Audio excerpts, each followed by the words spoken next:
আসসালামু আলাইকুম। CPanel tutorial সিরিজের আজকের পর্বে থাকবে যে আমরা কিভাবে সিপ্যানেল থেকে .htaccess ফাইলটি লোকেট করব। তো চলুন আমরা সিপ্যানেলে চলে যাই। আমরা সিপ্যানেল হোম পেজে চলে যাব শুরুতে।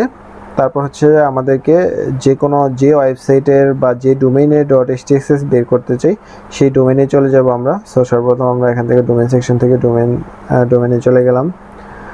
এখান থেকে আমি আমার যে কোনো একটা ডোমেইন সিলেক্ট করে নেব। সো আমি আমার মেইন ডোমেইন সিলেক্ট করেছি, পাবলিক HTML এর ভিতরে আমি গেলাম। যার পর আমাকে যেটা করতে হবে এটা হচ্ছে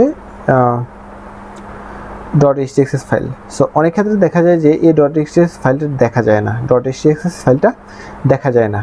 ওকে, সেটা কি জন্য দেখা যায় না? এটা হচ্ছে যে হিডেন ফাইলগুলো, এই যে হিডেন ফাইলগুলো আনসেভ থাকে। এই যে দেখেন আমার .htaccess ফাইলটা দেখা যাচ্ছে না। সো আপনি যখন দেখবেন যে আপনার .htaccess ফাইলটা আপনি খুঁজে পাচ্ছেন না, তাহলে আপনি সেটিংয়ে যাবেন। সেটিংয়ে যাওয়ার পর আপনি এখান থেকে শো হিডেন ফাইল, সেভ, এই যে .htaccess ফাইল চলে আসছে।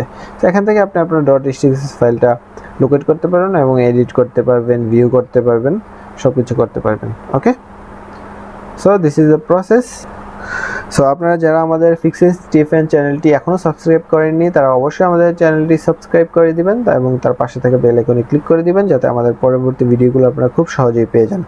এবং যারা ফ্রিল্যান্সিং শিখতে আগ্রহী তারা অবশ্যই আমাদের চ্যানেলটি সাবস্ক্রাইব করে রাখবেন, কারণ আমরা খুব শীঘ্রই ফাইবার এবং আপওয়ার্কে কীভাবে আপনি আপনার অ্যাকাউন্টকে গ্রো আপ করবেন এবং